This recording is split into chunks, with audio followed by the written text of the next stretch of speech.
Para compartilhar o conhecimento de hoje, eu vou voltar lá em 1997. Quem é que lembra alguma coisa que aconteceu lá em 1997? Vou refrescar a memória. Uns eram bem novinhos aqui, eu percebo, né? Mas lá em 97, logo no início do ano, o Congresso votou a emenda da reeleição, né, permitindo a reeleição depois ali do Fernando Henrique. O Guga ganhou a primeira vez lá Roland Garros, né? A Marisa Hort saiu na Playboy, ensinando como é que era o canguru perneta. Lembro dessa? O Pianaro lembra. Outra coisa importante, Grêmio tricampeão da Copa do Brasil. Olha só. Mas o mais importante para mim foi ter exatamente iniciado meu pós-graduação em marketing na SPM. E lá logo que eu comecei, para mim foi, né? Logo que eu comecei o curso, nas primeiras disciplinas lá era comportamento do consumidor. Quem é que estudou marketing aqui? Comportamento do consumidor, logo no início lá.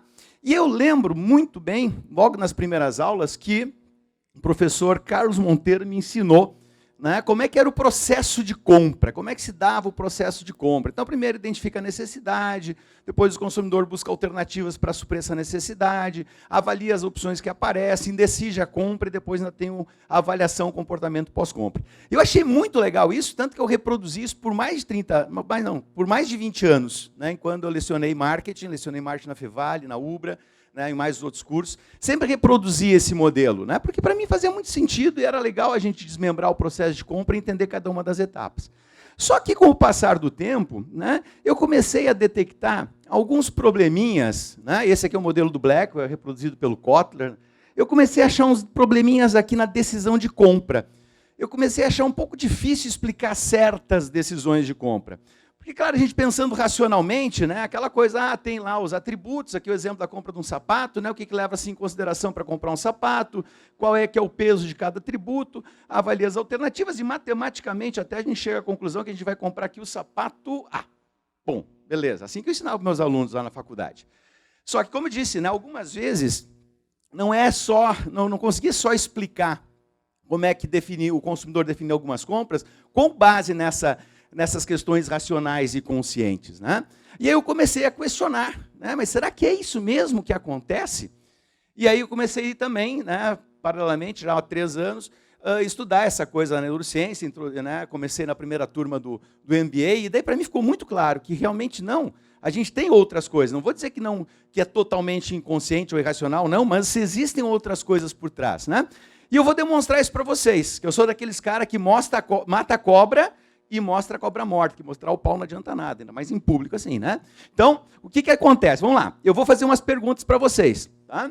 Se vocês estão lá no cinema, tem essas duas opções aqui, né? 500 ml de pipoca, R$ 3,50, 1 litro, R$ 7,00. Quem compra o R$ 3,50 ali? Levanta a mão. Quem compra o R$ 3,50? Quem compra o 7? Estão com fome, hein? Brincadeira. Né? Mas nas pesquisas, né, na boca do cinema, aqui vocês estão mentindo para mim, eu sei, né, todo mundo mente. Na boca do cinema, quando tem essa situação, normalmente as pessoas compram pequeno, né, vai por economia.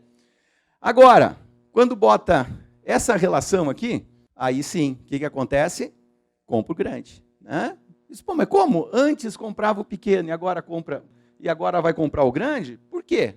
Se o preço é o mesmo do pequeno e do grande, pode colocar por ml, aqui o preço é o mesmo, né? Mais uma aqui. Se eu disser para vocês, vocês estão procurando uma calça jeans aqui nós estamos na Zona Norte, né? Na Zona Norte tem uma calça jeans por 150 e um amigo de vocês diz assim, lá na Zona Sul tem essa mesma calça por 75. Quem é que vai lá na Zona Sul comprar? Tem bastante gente que vai lá na Zona Sul comprar, beleza. Agora, se eu digo para vocês, aqui na Zona Norte tem um computador a 2.890. E lá na Zona Sul tem esse mesmo computador por 2.815. Quem vai lá comprar? Legal, ninguém foi lá comprar, né? Só que nos dois casos vocês estão economizando os mesmos R$ 75. Né? Então é racional cruzar a cidade para comprar uma calça para economizar 75 e não cruzar a cidade para comprar um laptop para economizar os mesmos 75? É racional ou não? Não. Então, as decisões de compra não são só racionais. Então, nós temos que avaliar outros fatores, vamos chamar assim, irracionais, ou pelo menos inconscientes, dentro do processo de decisão de compra. Né? E aí que eu encontrei a neuroeconomia. né, que é exatamente a área, né, que economia no sentido da tomada de decisões econômicas, e quando eu falo de decisões econômicas, não necessariamente está ligada a dinheiro.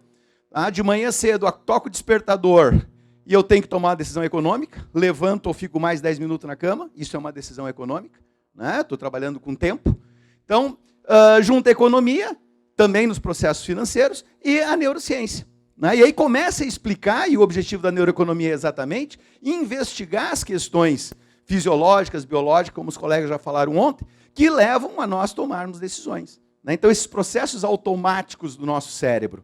E aí chega-se à conclusão exatamente essa, que nós somos mais irracionais do que a gente pensa ser. Porque uma boa parte das nossas decisões são inconscientes. Nós não pensamos sobre elas. Nós somos movidos por vieses cognitivos. E quem diz isso? Esse cara é fantástico. Já para quem está aí iniciando o MBA, ou se está e não leu ainda, leiam lá Previsivelmente Racional, do professor Dan Ariely, professor do MIT, e ele diz: entender como somos previsivelmente racionais é o ponto de partida para aperfeiçoar nossas decisões e melhorar nosso modo de vida. E aí tem um outro professor que eu adoro, esse cara é muito bom, né, que diz o seguinte: entender como seu cliente é previsivelmente racional é o ponto de partida para aperfeiçoar a sua abordagem de venda e melhorar os seus resultados. Então, a neuroeconomia é a base para a gente trabalhar todo o marketing, toda a comunicação também. Né? Então, é a base. Eu digo assim, de toda essa família neuro, a neuroeconomia é a base, está lá na base mesmo, que é o processo de tomar decisão. Tá? E aí, a gente começa a entender uma grande diferença daquilo que os economistas tradicionais, né, nos trazem como homo econômicos, que é exatamente o homem que toma decisões com bases racionais, que está sempre buscando maximizar lucros, minimizar perdas, né, que coloca o dinheiro em primeiro lugar, para um outro homo, que a gente pode chamar de homo neuroeconômicos, né? O professor Pedro Camargo chama de homo biológicos, né? E aquele ali de homo matemáticos, onde a gente tem uma série de outras questões envolvidas no processo de decisão, principalmente ligado aos sentimentos, que são inconscientes. Né? E colocando primeiramente o eu biológico no primeiro lugar, e não o dinheiro. Né? Então aí, onde colegas falaram da teoria da savana, então quando a gente começa a estudar esse cérebro primitivo, a gente começa a entender esse valor do eu biológico antes do eu, né, financeiro. Então, essa é a grande chave do processo todo da neuroeconomia. E aí, né, entender esse processo de tomar decisão, que fundamentalmente está ligado com dois sistemas cerebrais, o sistema de recompensa e o sistema de aversão à perda.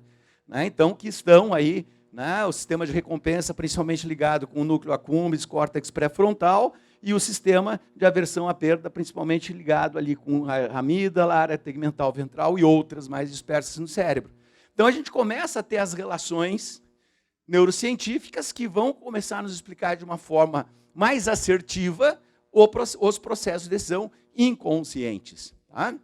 E foi a partir daí, então, que eu tirei a ideia para o meu estudo. Né? Tinha que fazer esse trabalho de conclusão. Thiago encheu o saco da turma. Tem que pesquisar, tem que fazer aquilo. Tá, vamos lá, então. Né? E aí eu tirei a ideia exatamente disso. Bom, vamos pesquisar tomada de decisão. Né?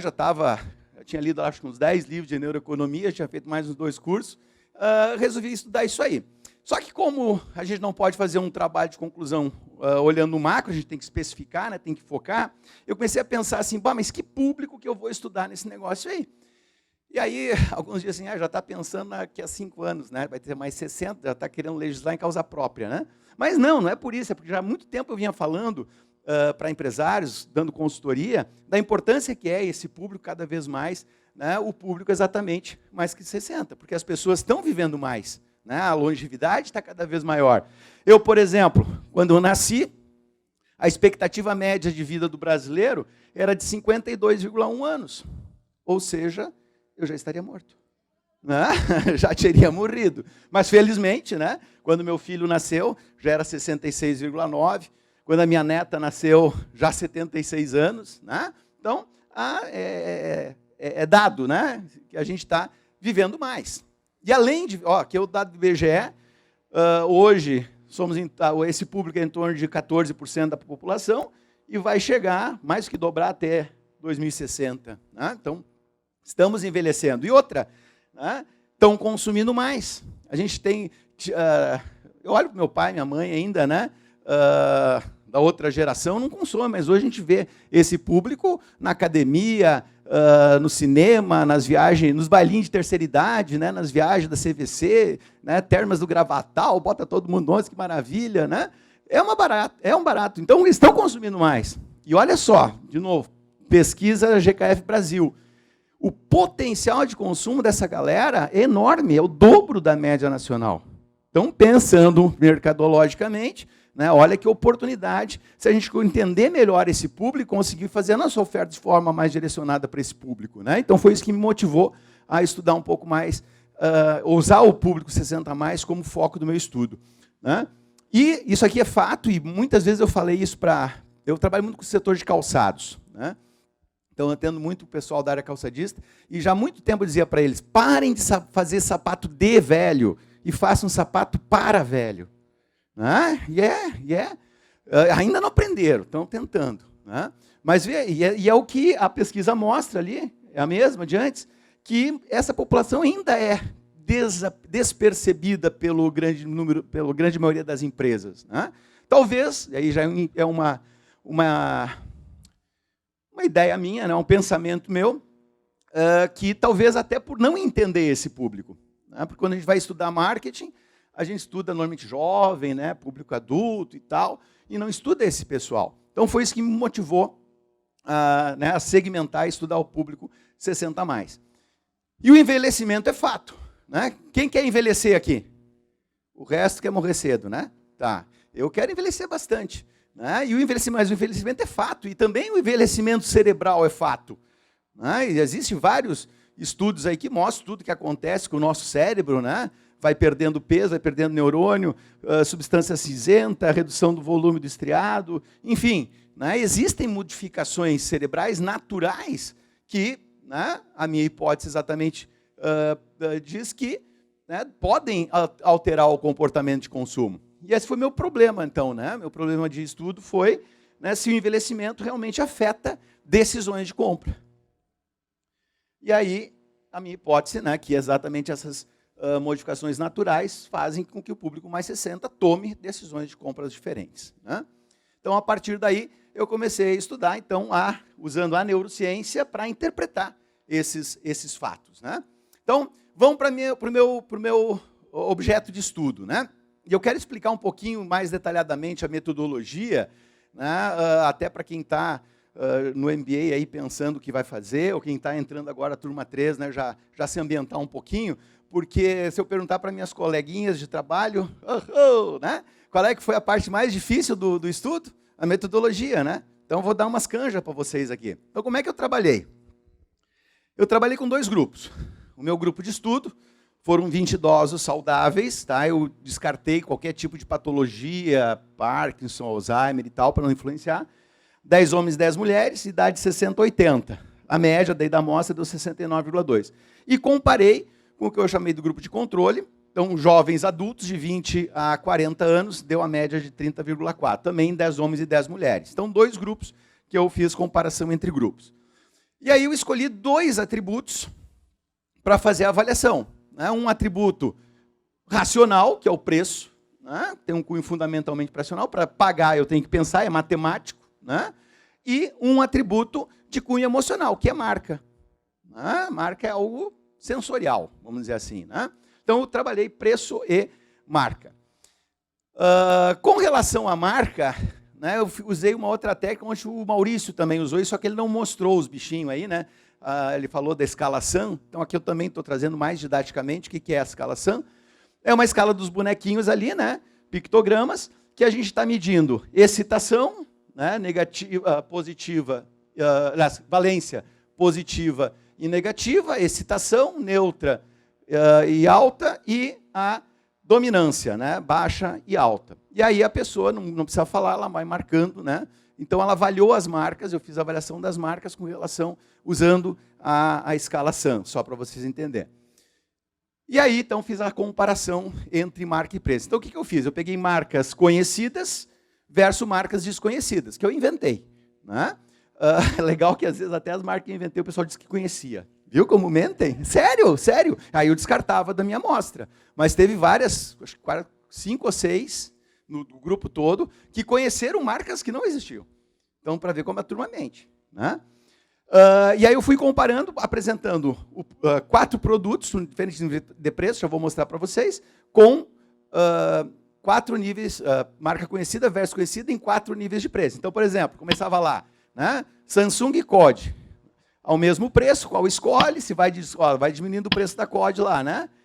Então era 25, 50 e 75% de desconto. E esses slides eram aleatorizados na hora da pesquisa, tá? Então eles não apareciam nessa ordem, apareciam em ordem aleatória, o pessoal escolhendo. Depois tinha um tênis, né? Também a mesma coisa, vinha caindo o preço. Jeans também vinha caindo o preço. E uma pizza, né? Também vinha caindo o preço. Né? Só para mostrar para vocês. Então, 4 grupos, 4 tipos de produtos, níveis de preço diferentes, descontos diferentes. Então, quis abranger todas as... Não, todas não, mas vários níveis de possibilidades. E aí, vamos ver o que acontece. Eu medi, paralelamente a esse processo de escolha, atividade eletrodérmica. Tá? Então, aqui uma foto do experimento. Né?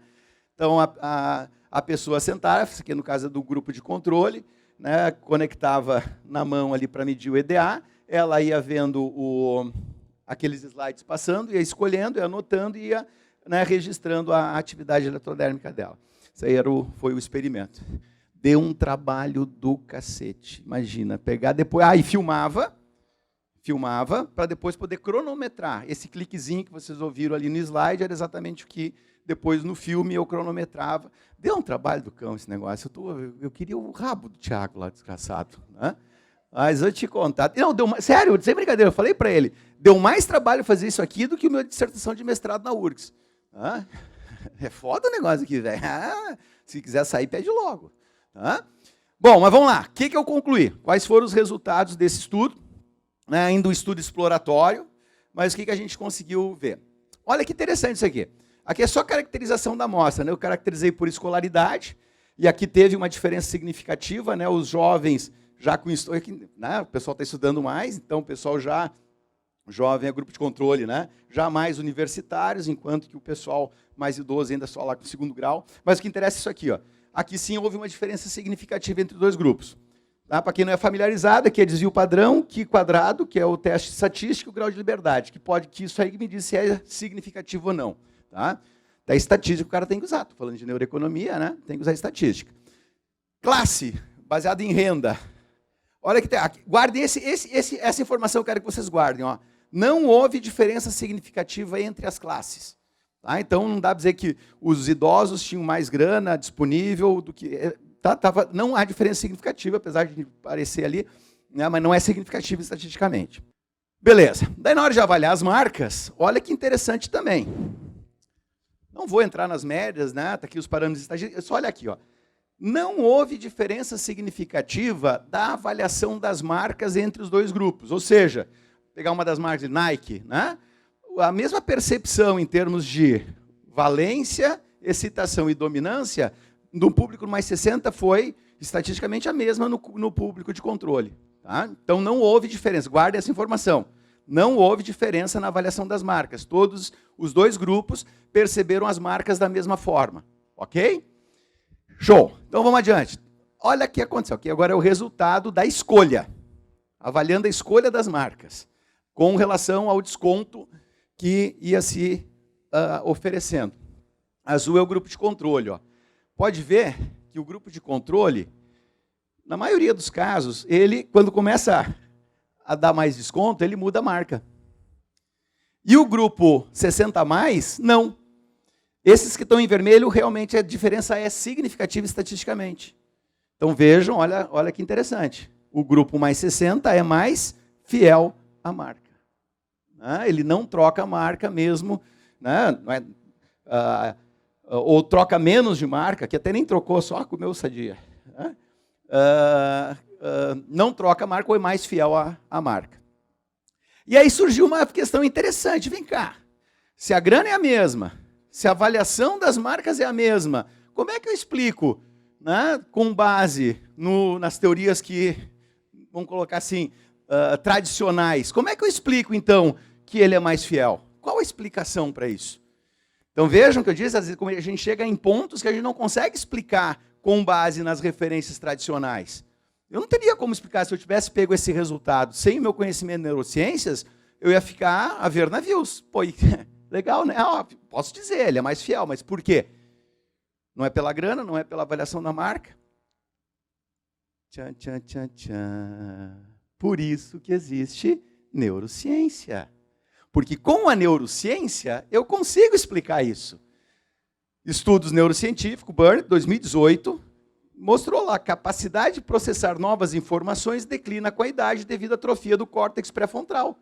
Já informações armazenadas na memória de longo prazo permanecem estáveis durante toda a vida, já que se distribui pelo cérebro, o cérebro tende a ser suficientemente resiliente para resistir ao tempo. Estudo científico. Agora eu explico, né?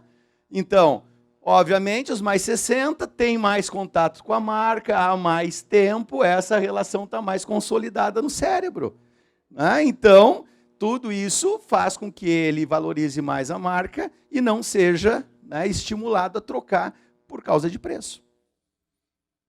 Dá para entender dessa forma? Então vejam como a neurociência elucida aquilo que o Thiago sempre falou aqui hoje também, né? Quer dizer, o que a gente sabia, legal, só que a gente não sabia o porquê. A gente sabia o que acontecia, mas a gente não sabia por que acontecia. E agora a gente consegue entender por que acontece e, consequentemente, isso nos abre um leque muito mais amplo de formas de trabalhar essas questões. Tá? O tempo, olha que interessante, isso aqui me surpreendeu. Né? Isso aqui para mim foi uma surpresa enorme, eu diria. Né? Porque a gente pensa em velhinho, vai demorar mais, né? Até tomar uma decisão, vai pensar, nada. Eles são mais rápidos do que o jovem para decidir. Não houve diferença estatística aqui, né, mas dá para perceber que em todos os casos, a laranjinha aqui é dos idosos, né, do mais 60, eles responderam mais rápido. E aqui a diferença não foi significativa porque a variação era muito grande. Né? Tinha gente que respondia em menos de um segundo, tá? Principalmente nesse grupo aqui. Pode ver as médias em torno de 2, 1, 1,5. Mas em todos os casos, os idosos, os 60 a mais, eles responderam mais rápido, escolheram mais rápido. Alguém pensava disso? Alguém acreditava que eles podiam ser mais rápidos na escolha? Como é que explica?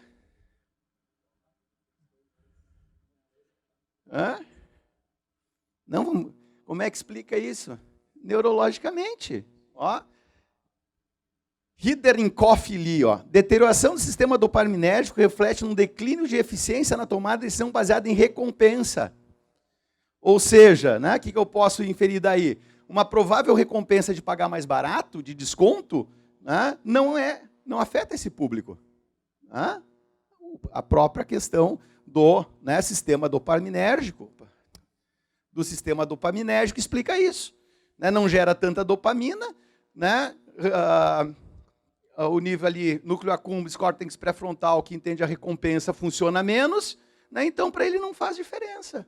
Ele não está preocupado com aquele dinheiro a longo prazo. Então, aí sim, entra o emocional, que é a marca, e aí pega outra referência importante,